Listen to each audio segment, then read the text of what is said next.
ஏதோ ஒரு சம்பவம் எல்லார் வாழ்விலும் ஒரு அதிர்ச்சியை உண்டாக்கும். அந்த அதிர்ச்சி உண்டாகிற பொழுதுதான் அவன் மனிதனாக நம் மனதிலே பதிவாகிறான். சில சம்பவங்கள் நம்மை அதிரச் செய்து நம் வாழ்க்கை நெறியை மாற்றி விடுகிறது. சீதையை ராவணன் கொண்டு போய்விட்டான் என்று சடாயு சொன்னதும் கொதித்தெழுந்து அவளை கொண்டு போகிற பொழுது பார்த்திருந்த தேவர்கள், இந்த உயிர்கள் எல்லாவற்றையும் நான் அழிக்கிறேன் என்று வில்லை எடுத்தான். அந்த அதிர்வு மாற்றத்திலே என்ன என்று கேட்டால், சீதையை பிரிந்த பிறகு உலகத்தை அழிக்கிறேன் என்கிறான், தடுமாறி வாலியை கொள்கிறான் என்று 2 நிலை ஏற்படுகிறது. நீ உன் திருவடியை எனக்கு சூட்டு என்று கேட்டுக்கொண்டு வந்தவன், தன் சகோதரர்கள் உற்றார் உறவினர் எல்லாம் விட்டு தர்மம் வெல்ல வேண்டும் என்று வந்தவனை பார்த்து ராமன் கேட்கிறான், புருஷோத்தம ராமனாக நினைத்திருந்த ராமன் இப்படித்தான் செய்வானா? உன்னை நம்பி வந்த ஒருவனை அத்தனை பேருக்கு முன்னாலே வைத்து, அந்த குரங்குகளுக்கு முன்னாலே வைத்து, கெடுத்தனை வீடனா என்றும் இலங்கை வேந்தன் தம்பியே என்றும் சொல்லுகிற பேச்சு ராமன் வாயிலே வரலாமா? இறைவனுடைய திருவடிகளை எனது மனமொழிமைகளால் போற்றி மகிழ்கின்றேன். மனித ராமனாக ராமன் நம் மனதில் பதிவது எந்த சம்பவத்தால்? 3 சம்பவத்தை எடுத்துக்கொண்டிருக்கிறார்கள். தசரதனின் மறைவின் போது அவன் அழுத அழுகை, சீதையின் பிரிவின் போது அவன் தளர்ந்த தளர்ச்சி, லக்குவணனுடைய பிரிவின் போது அவன் செய்த தடுமாற்றம். இந்த 3 சம்பவங்களை எடுத்து ராமன் மனித ராமனாக நம் மனதிலே எங்கே பதிகிறான்? நேர எல்லையை எனக்கு 2 பக்கமும் வைத்துவிட்டு என்னை பேச தீர்ப்பு சொல்ல சொல்லி இருக்கிறார்கள். ஆகவே நான் அதிக ஆலாபனை செய்யாமலே நான் என்னுடைய கச்சேரிக்குள்ளே நுழைய வேண்டும் என்று கருதுகிறேன். பேசியவர்கள் எல்லாரும் மிகச்சிறப்பாக பேசினார்கள். அதற்காக அவர்களுக்கு என் தனிப்பட்ட நன்றியறிதலை தெரிவித்து மகிழ்கின்றேன். 2ஆம் சுற்றிலே பேசியவர்களுக்கு நேரம் மிக குறைவு என்பதை நான் உணர்கிறேன். அது ஒரு கொடுமைதான். ஆனாலும் ஒன்றை நான் சொல்கிறேன், ஆரம்ப காலத்திலே இந்த இழப்பை பெரிதுபடுத்தாதீர்கள். நான் 81ஆம் ஆண்டு முதலாக மதுரையிலே நடந்த தமிழராட்சி மாநாட்டுக்கு வந்த பொழுது, அதை சொன்னால் ரொம்ப நீண்டுவிடும், நான் சுருங்க சொல்லுகிறேன்.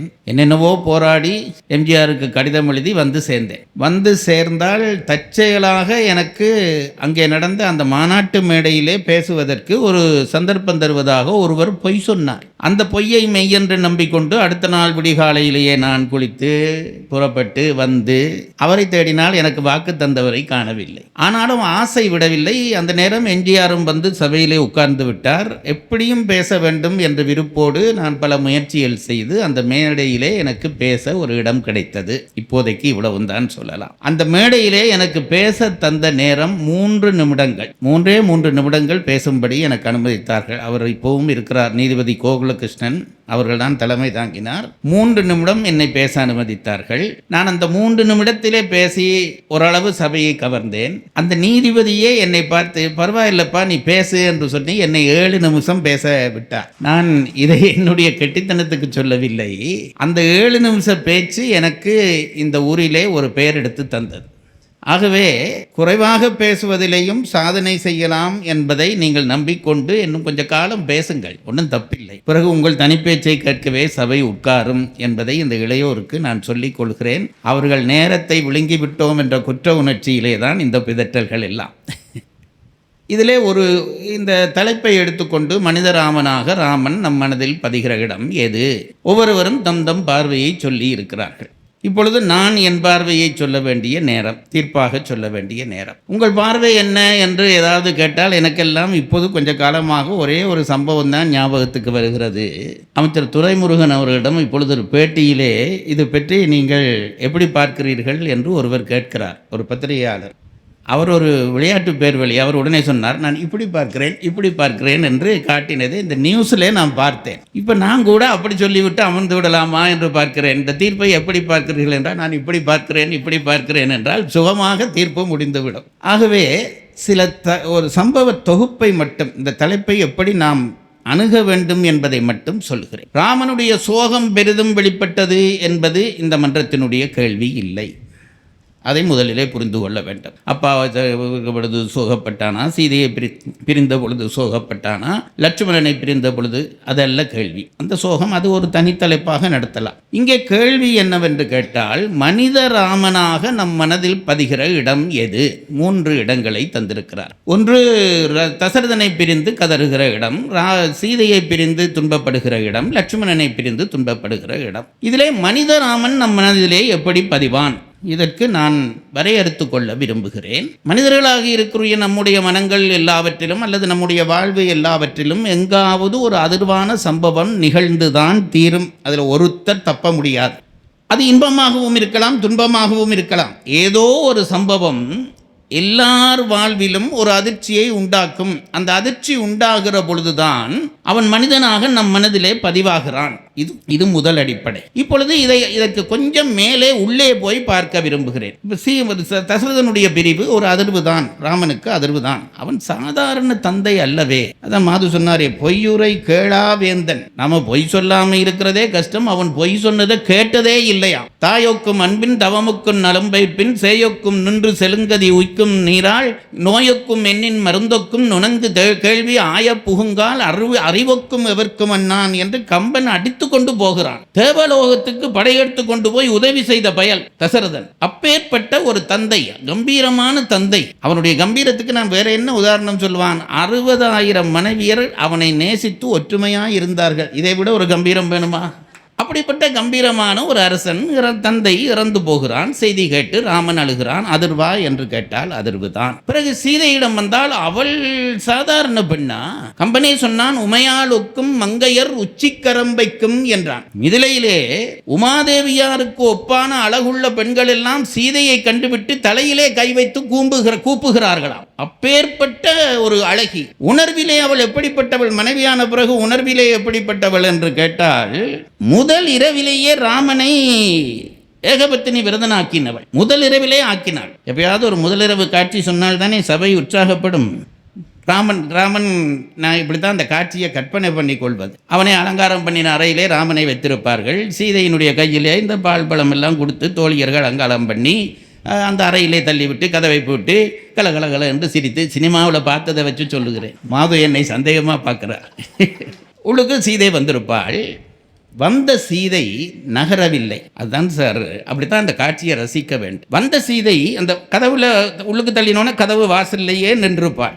அவ்வளவு மென்மையான பெண். அவளுக்கு பிற ஆடவனோடு தனித்திருந்தது என்பது வாழ்க்கையிலே இதுதான் முதல் தரம். இதெல்லாம் இப்போ சொல்லப்படாது. வாழ்க்கையிலே முதலாக ஒரு ஆடவனோடு, தனக்கு தெரியாத ஒரு ஆடவனோடு அறையிலே இருக்கிறாள். அப்படி இருந்தவள் இப்ப நடக்க முடியல, கால் தடுமாறுது, அப்படியே நிற்கிறாள், கையிலே படத்தட்டு. ராமன் பார்த்தான். நான் இப்போ நினைக்கிறது, ஒரு ஒரு ஒரு கணவன் மனைவிண்டா இப்படி இருக்கணும். ஆணா இருக்க வேணும், பெண்ணா இருக்க வேணும். ராமன் பார்த்துருப்பான். இவள் தடுமாறுறது தெரிஞ்சிருக்கும். எழும்பி வந்தான். இதெல்லாம் உனக்கு எப்படி தெரியும்? கம்பன் சொல்றார் சார். கம்பன் சொல்றார், அதாவது சீதை கொண்டு வந்து பழம் கொடுத்தோடனே ராமன் சத்தியம் பண்ணி வந்து சீதை வந்து இல்லை, ராமன் வந்து சீதை சொல்லுகிறாள் வந்து ஏனை. இப்ப இவள் நடுங்கினபடி நிற்கிறாளா? அப்படி சும்மா மெல்ல தொட்டிருப்பான். இப்படி விரலால மெல்ல தொட்டிருப்பான். உனக்கு தான்ப்பா தேவை, கேட்டுக்கோ. மெல்ல தொட்டிருப்பான். என்னை கரம் பற்றிய வைகல்வாய். கரம் பற்றிய பிடிச்சதில்லை, கரம் பற்றிய. அப்படி மெல்ல தொட்டிருப்பான். கரம் பற்றிய வைகல்வாய். இப்போ என்ன நடந்தது? அடுத்த வரியை போடுகிறாள். இந்த இப்பிறவிக்கு என்னை இரு மாதரை சிந்தையாலும் தொடேன். இப்போ கையில் வந்து தொட்டோன்னே யாராவது ஒருத்தன் இப்படி பேசுவானா? உன்னை கையில் வந்து பிடிச்சு இந்த இப்பிறவிக்கு சிந்தையாலும் தொடேனண்டா இப்போ இவனை ஏதோ ஒரு கள்ளன் என்று அர்த்தம். அவளே கேட்கையில் நீ ஏன் சொல்ற?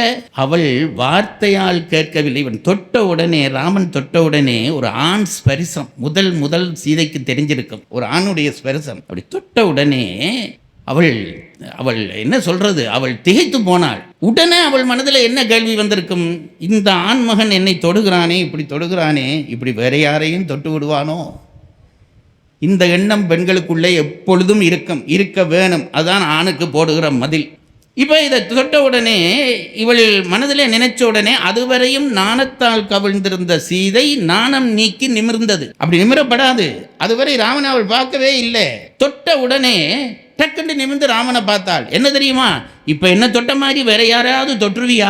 இதான் அந்த கேள்வி. கண்ணில் அந்த கேள்வி தெரிஞ்சது. அதுதான் ராமன் உடனே சொன்னான், இந்த இப்பிறவிக்கு இரு மாதரை சிந்தையாலும் தொடேன், நீ கவலைப்படாதே, வா என்று உள்ள கூட்டிட்டு போன. ஒரு பாட்டை இப்படித்தான் சார் ரசிக்க வேணும். எனக்கு அப்படித்தான் விருப்பம். 10 பாட்டு என்னதுக்கு? ஒரு பாட்டு போதாதா? இப்படிப்பட்ட சீதை இவனுடைய பிரிவு துன்பம் தந்திருக்காதா என்றால் அதிர்வு தந்திருக்காதா என்றால் அதிர்வு தந்திருக்கும். லட்சுமணன் அவன் சாதாரணமானவனா? அதான் சொன்னார்களே, 14 ஆண்டுகள் தூங்கவில்லை. 14 ஆண்டுகள் தூங்கவில்லை. ராமன் காட்டுக்கு போறதுன்ற உடனே சீதையிட்ட போய் சொன்னான். லட்சுமணன் தன் மனைவிட்ட சொல்லவே இல்லை, போயிட்டான். இப்படி ஒரு தம்பி வாய்ப்பானா? இந்த தம்பியினுடைய பிரிவு அதிர்வு தராதா என்றால் அதிர்வு தரும். அப்போ இதிலே எந்த அதிர்வு ராமனை நம் மனதிலே மனித ராமனாய் நிறுத்துகிறது? இதுதான் கேள்வி. நான் சொல்வதொன்று பாருங்கள், சம்பவம் அல்ல. சம்பவங்கள் வாழ்க்கையில் சில சம்பவங்கள் நம்மை அதிரச் செய்து நம் வாழ்க்கை நெறியை மாற்றி விடுகிறது. சில சம்பவங்கள் வாழ்க்கை நெறியை மாற்றிவிடும். அப்படி ஒப்பற்ற முறையிலே வாழ்க்கை நெறிய மாற்றிய சம்பவம் எது என்பது கேள்வியே தவிர அதை வைத்துக் கொண்டுதான் யார் மானுடராமன் என்று நாம் தீர்மானிக்க வேண்டும். இப்ப நான் சொல்லுகிறேன் பாருங்கள், உதாரணத்துக்கு சொல்லுகிறேன். தசரதனை எடுத்துக்கொள்வோம்.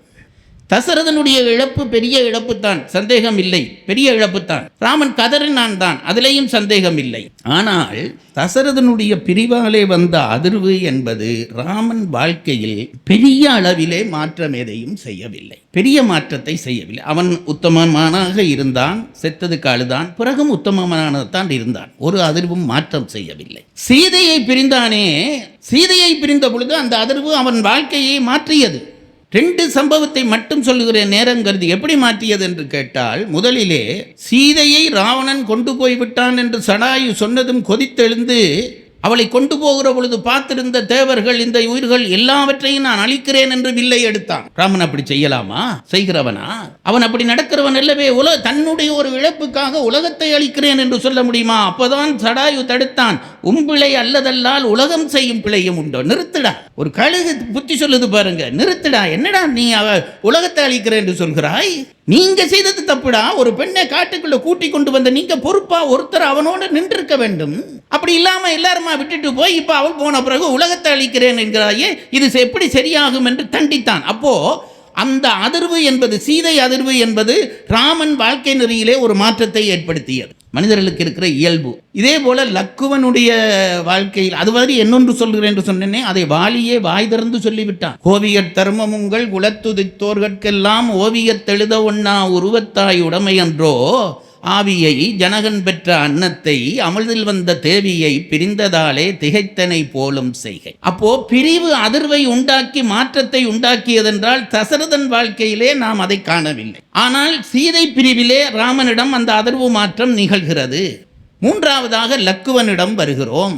லக்குவனிடம் வருகிற பொழுது அந்த மாற்றம் அவனிடம் நிகழ்ந்ததென்றால் மாற்றம் நிகழ்ந்தது. அங்கேயும் அவன் லக்குவனை பிரிந்த பிறகு இதே வார்த்தையை சொல்லுகிறான், உலகத்தை அழித்து விடுவேன் என்ற வார்த்தையை சொல்லுகிறான். அப்போ இந்த 3 சம்பவங்களிலே நடந்த அந்த அதிர்வுகளிலே மாற்றம் ஏற்பட்டது எங்கே என்று கேட்டால், முதலிலே சீதையிடம் அவன் போக்கிலே ஒரு அந்த அதிர்வு மாற்றத்தை ஏற்படுத்தியது, லக்குவனிடம் அதிர்வு மாற்றத்தை ஏற்படுத்தியது.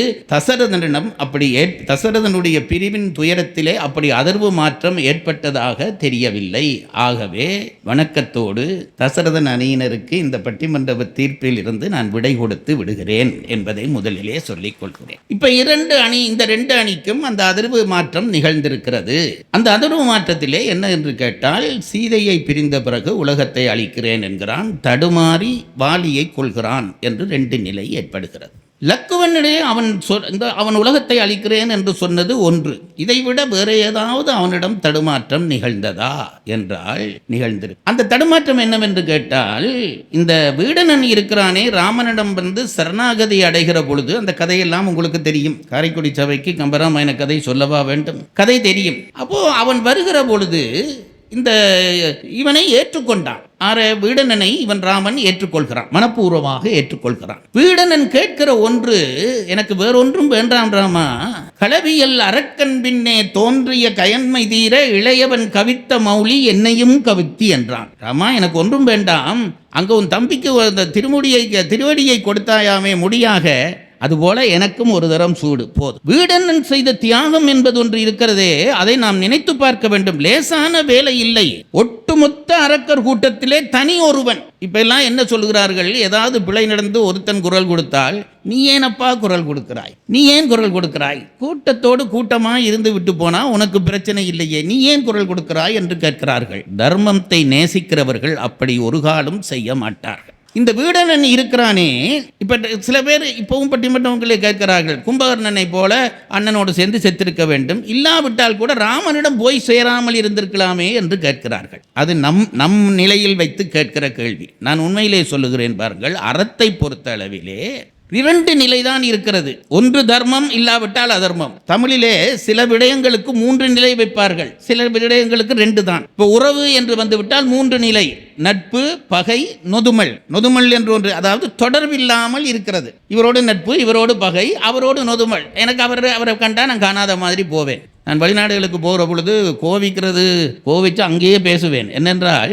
வீதியிலே நடந்து போனால் இப்படியே சும்மா போவான். ஒன்று என்னை பார்த்து சிரி, இல்லாட்டி என்னை பார்த்து முறை, இவர் என்ன இங்கே வந்தார் என்ன பார்த்து. இது 2ம் உறவு என்றால், ஒன்று நட்பு, பகை, 2ம் உறவு. நொதுமலுங்கிறது உறவு இல்லை, சும்மா அப்படியே போகிறது. தர்மத்தில் இந்த 3 நிலை இல்லை, 2 தான் இருக்கிறது. ஒன்று தர்மம் அல்லது அதர்மம். ஒன்று ராவணன் பக்கம் நின்று அதர்மம் பண்ணி இருக்க வேண்டும், இல்லாவிட்டால் ராமனை பக்கம் வருவதை தவிர இந்த நடுவில் நிற்கிறவன் எல்லாம் பொய் சொல்லுகிறேன் அர்த்தம். நான் அந்த கட்சியிலும் இல்லை, இந்த கட்சியிலும் இல்லை, இங்கே இருக்கிறேன் என்றால் நான் பொதுவாக ராமாயணம் தான் சொல்லுகிறேன். அப்படி சொன்னால் இவன் பொய் சொல்லுகிறான் என்று அர்த்தம். அப்படி இல்லாமல் துணிந்து எத்தனையோ இழப்புகளை சந்தித்து தன் மனைவி மகளையும் விட்டு வந்த இந்த வீடனன் இருக்கிறானே, ராமன் விழுந்து கிடக்கிற பொழுது, நாகாஸ்திரம் பட்டு விழுந்து கிடக்கிற பொழுது ராமன் வந்து பார்க்கிறான். இந்த லட்சுமணன் விழுந்து கிடக்கிற பொழுது பார்க்கிறான், செத்து போனான் தம்பி என்று நினைச்சிட்டான். நினைச்ச உடனே பெரிய அதிர்வு வருகிறது. இந்த அதிர்வை என்ன எப்படி காட்டுகிறான் என்றால், பக்கத்தில் பார்க்கிறான் வீடனனை பார்த்து கெடுத்தனை வீடனா என்றான். வீடனனை பார்த்து இது சொல்லலாமா? நீ உன் திருவடியை எனக்கு சூட்டு என்று கேட்டுக்கொண்டு வந்தவன், தன் சகோதரர்கள் உற்றார் உறவினர் எல்லாம் விட்டு தர்மம் வெல்ல வேண்டும் என்று வந்தவனை பார்த்து ராமன் கேட்கிறான், கெடுத்தனை வீடனா, எல்லாருமா சேர்ந்து என்ன கெடுத்துட்டீங்களேடா, தானே அதுக்கு அர்த்தம். கெடுத்துட்டீங்களேடா சொல்லிவிட்டு சொன்னான். அதுக்கு பிறகு சொல்றான், எம்பியே போய்விட்டான். அதுக்கு பிறகு என்னடா ராவணன் தம்பியே என்றான். உன்னை தம்பி என்று நினைத்து வந்து சரண் புகுந்தவன் இந்த வீடனன். அவனை பார்த்து சொல்லுகிறான் ராவணன் தம்பி என்று. இந்த 2 வார்த்தையும் ராமன் வாயிலிருந்து வந்திருக்கலாமா? நான் உங்களை கேட்கிறேன். அகனமர் காதல் அன்பில் வந்த ஐயா நின்னோடும் எழுவரானோம் என்று சொன்னவன் ராமன். அதற்கு நேர் எதிராக இதே வீடனை பார்த்து ராவணன் தம்பியே என்று சொல்வதும், நீ இந்த பிழையை என்னை கெடுத்து விட்டாய் என்று சொல்வதும் இருக்கிறதே, அந்த சம்பவத்தில் லட்சுமணனுடைய மரண சம்பவத்தினால் வந்த அதிர்வின் விளைவு. இப்ப பாருங்க, சீதையினுடைய அந்த பிரிவினாலே அந்த அதிர்வு ஏற்பட்டு 2 பிழை விட்டு இருக்கிறான். இந்த பக்கத்திலே வீடனனுடைய லட்சுமணனுடைய பிரிவினாலே விட்டு வீடனனை உதாசீனம் செய்து பிழை விட்டிருக்கிறான். இப்போ இந்த அதிர்வும் பிழையும் மனிதனை நமக்கு காட்டுகின்றன. ராமனை மனிதனாக ஒரு அதிர்வு வந்தவுடனே தன்னிலை தளர்வது. தசரதனிலே தன்னிலை அவன் தளரவில்லை. அப்போ அவன் தெய்வ புருஷனாகத்தான் இருக்கிறான். ஒரு அதிர்வு வந்த உடனே தளர்கிற இடம் என்பது இந்த 2 இடமும் தான். சீதையை பிரிந்தவுடனே தளர்கிறான், லட்சுமணனை பிரிந்தவுடனே தளர்கிறான். இப்ப கேள்வி என்னவென்றால், இந்த தளர்வுகளிலே எந்த தளர்வு மோசமானது? அங்கேதான் மனித ராமன் நிற்பான். இதுதான் பதில். எந்த தளர்வு மோசமானது? சீதையினுடைய பிரிவு என்பது பெரும் பிரிவு தான். அவன் காதல் கொண்டது பிரிவு தான். அதனாலே காட்டிய தளர்வு என்பது இந்த 2 தளர்வும் உலகத்தை அழிக்கிறேன் என்று சொன்ன தளர்வு தான். ஆனால் அதை சமாதானமாகி கொண்டான். அங்கே அதை அழிக்கவில்லை. ஆனால் இந்த இடத்துக்கு வருகிற பொழுது, லட்சுமணனை பிரிந்து வருகிற பொழுது, அந்த தளர்வு தன் நேசமான ஒருவனை நோகச் செய்கிற அளவுக்கு வெளிவருகிறது. தன்மேல் நேசம் கொண்டவன், தன் பிள்ளைகளையே இறந்தாலும் பரவாயில்லை என்று போர்க்களத்துக்கு வழி சொன்னவன், இவனை பார்த்து நொந்து விட்டான் ராமன். நொந்து பேசுகிற பேச்சு இருக்கிறதே, அதிர்வினுடைய தளர்ச்சியிலே எது பெரிது என்று கேட்டால், இந்த வீடனனை நோக்கி ராமன் பேசிய அந்த லட்சுமண பிரிவில் வந்த அந்த அதிர்வு தான் பெரும் அதிர்வாக இருக்கிறது என்று நான் கருதுகிறேன். அது எப்படி நீங்கள் சொல்லலாம்? உங்கள் பார்வையிலே அப்படி இருக்கலாம். எனக்கு இந்த பார்வை என்றாலே சிரிப்பு தான் வருகிறது. இப்படி பார்க்கிறதா அப்படி பார்க்கிறதா தான். ஆனால் நான் கேட்கிறேன், இதுக்கு ஏதாவது சான்றுண்டால்? சீதையினுடைய காலத்திலே அந்த பிரிவிலே வந்த அதிர்வுகளை விட இந்த அதிர்வு தான் ராமனுடைய வாழ்க்கையிலே பெரிதா என்று எப்படி சொல்வீர்கள் என்றால், அந்த பிழை செய்து விட்டேன் என்ற உணர்வு யாருக்கு வர வேண்டும்? ராமனுக்கு வர வேண்டும். பிழை செய்து விட்டேன் என்ற உணர்வு ராமனுக்கு வர வேண்டும். அங்கே உலகத்தை அழிக்கிறேன் என்று சொல்கிறான். சொன்ன உடனே சமாதானம் ஆகி விடுகிறான். வாலியை வதைக்கிற பொழுது சபரி, கவந்தன் போன்றவர்கள் எல்லாம் சொல்லி அனுப்பித்தான் செய்கிறான். அவனுடைய சுய முடிவு இல்லை. ஆகவே அவனுடைய பதிவு இல்லை, அவன் அந்த குற்றத்திலே அவனுடைய பதிவு தனியே இல்லை. இங்கே லட்சுமணனை பிரிந்த உடனே வீடணனை பார்த்து பேசுகிற பேச்சு இருக்கிறதே, அந்த பேச்சுக்கு முழுக்க முழுக்க ராமனே பொறுப்பாளி, முழுக்க முழுக்க ராமனே பொறுப்பாளி. தம்பியை பிறந்த உனக்கு தம்பி பெரியவன் தான், தம்பியை பிரிந்த பிரிவு பெரிதுதான், உடனே உன்னை நம்பி வந்தவனை நீ இகழ்வாயா? அப்படி இகழ முடியுமா? இதுதான் ராமனா? தெய்வராமனாக அல்லது புருஷோத்தம ராமனாக நினைத்திருந்த ராமன் இப்படித்தான் செய்வானா? உன்னை நம்பி வந்த ஒருவனை அத்தனை பேருக்கு முன்னாலே வைத்து, அந்த குரங்குகளுக்கு முன்னாலே வைத்து, கெடுத்தனை வீடனா என்றும் இலங்கை வேந்தன் தம்பியே என்றும் சொல்லுகிற பேச்சு ராமன் வாயிலே வரலாமா? அதனாலே தான் ராமன் தடுமாறுகிறான். ராமனே இதைத்தான் பெரிதாக பிழையாக நினைத்தான் என்பதற்கு நான் சொல்லுகிற ஒரு சாட்சி, இந்திரசித்தனை கொன்று விட்டான் லட்சுமணன் உயிர்த்து. இந்திரசித்தனை கொன்று விட்டான். இந்திரசித்தன் விழுந்து விட்டான். அவன் கழுத்தை வெட்டி கொண்டு போய்விட்டார்கள். இப்போது கழுத்தை வெட்டி கொண்டு ஆர் போகிறார்கள். இந்த குரங்கு படையில் லட்சுமணன் எல்லாம் ஒரு தாம்பாளத்திலே வச்சு ராமனுக்கு முன்னாலே கொண்டு வந்து காட்டுகிறார்கள். பெரிய அதில் அரவாசி போர் வெண்டாச்சு. இல்லை, இந்திரசித்தனை கொண்டு வந்து காட்டுகிறார்கள். இப்போ இந்திரசித்தனை என்ன சொல்லியிருக்க வேணும்? கொன்றவன் லட்சுமணன், அவன் தான் கொன்றான். துணை நின்றவர்கள் குரங்குகளும் அனுமன் போன்றவர்களும். ராமன் இதை பார்த்துட்டு பார்க்குறான், இந்த கூட்டத்துக்கு பின்னால நிற்கிறான். ஆறு? வீடணன். எல்லாம் முடிஞ்சது, பிள்ளை செத்துட்டான். இவன் வளர்த்து தோல்ல தூக்கி போட்டு வளர்த்த பிள்ளை சார், தர்மத்துக்காக நின்று பிள்ளைய பலி கொடுத்துட்டான். ஆனாலும் பிள்ளை தானே, பாசம் இல்லாமல் போயிருமா? பொய்யா? அவனால் தாங்க முடியவில்லை. கண்ணீர் வடிகிறது. கண்ணீர் வடித்தால் தான் தர்மத்தின் பக்கம் இல்லை என்று ஆகிவிடுமோ என்று கண்ணீரையும் அடக்கி கொண்டு நிற்கிறான். இதை பின்ன ராமன் பார்த்துட்டான். அதுதான் சார் ராமன். பின்னாலே பார்த்துட்டான். பார்த்துட்டு என்ன செய்தான் என்றால், இவர்களெல்லாம் ஒரு பாராட்டை எதிர்பார்த்து கொண்டு இருக்கிறார்கள். பட்டிமன்றம் பேசி முடிஞ்சோடனே என்ன பாராட்டுவாரான்னு ஒரு எதிர்பார்ப்பு வருந்தானே, அப்படி ஒரு பாராட்டு. ராமன் தொடங்கினான். ஆடவர் திலக என்று லட்சுமணனை பார்த்து தொடங்கினான். லட்சுமணன் கழுத்தை இப்படி நீட்டிட்டான், பொன்னாட தனக்கு தான் என்று. ஆடவர் திலக என்ற உடனே லட்சுமணன் இப்படி பார்த்திருப்பான். நின்னால் அன்று இந்த வெற்றி நீ தந்தது இல்லைடா. உயர் அனுமன் என்னும் அவனுடனே முன்னுக்கு வந்திருப்பான், எனக்கு போத்தடாண்டு. சேடனால் அன்று. அதுக்கு மேல ஒரு வார்த்தை சொல்றான் பாருங்க, தெய்வத்தின் செயலும் அன்று. ராமன் சொல்லலாமா இந்த வார்த்தையை? அதாவது ஒரு நாத்திகன் சொல்லிவிட்டு போகலாம், இது நடந்தது தெய்வத்தின் செயல் இல்லை என்று ராமன் சொல்வானா? வேணுமென்றே சொல்லுகிறான். ஏன்? ஒருவரை உயர்த்த வேண்டும் என்றால் நாம் தாழ்ந்தாலும் பரவாயில்லை என்ற நிலை இருக்கிறது. பார்த்துட்டு சொன்னான், வீடணன் தந்த வெற்றி ஈது. இத்தனை பாராட்டு வீடணனுக்கு அந்த இடத்திலே தேவையா? இப்போ நான் கேட்குறேன் அதுதான். இத்தனை பாராட்டு, சரி கொஞ்சம் சப்போர்ட் பண்ணினான், வெண்டிட்டான், வீடணன் தந்த வெற்றி இது என்று சொல்லலாமா என்றால், ராமன் அதை ஏன் சொல்கிறான் என்றால், நான் ஒரு சம்பவத்தால் தடுமாறினேன், அந்த தடுமாறித்தால் நிலை குழம்பினேன், அந்த நிலை குழம்பினால் நீ பாதிக்கப்பட்டாய், அதனாலே உன்னிடம் மன்னிப்பு கோருவதற்காக இதை செய்தேன் என்று சொல்லுகிற அந்த லட்சுமணன் ராமன் இருக்கிறானே, அவன்தான் நம் நெஞ்சில் மனிதனாக பதிகிற காரணத்தினால் லட்சுமணனுடைய பிரிவிலே வருகிற அந்த பிரிவுதான் ராமனை மனிதனாக நம் மனதிலே பதிக்கிறது என்று கூறி விடைபெறுகிறேன். வணக்கம்.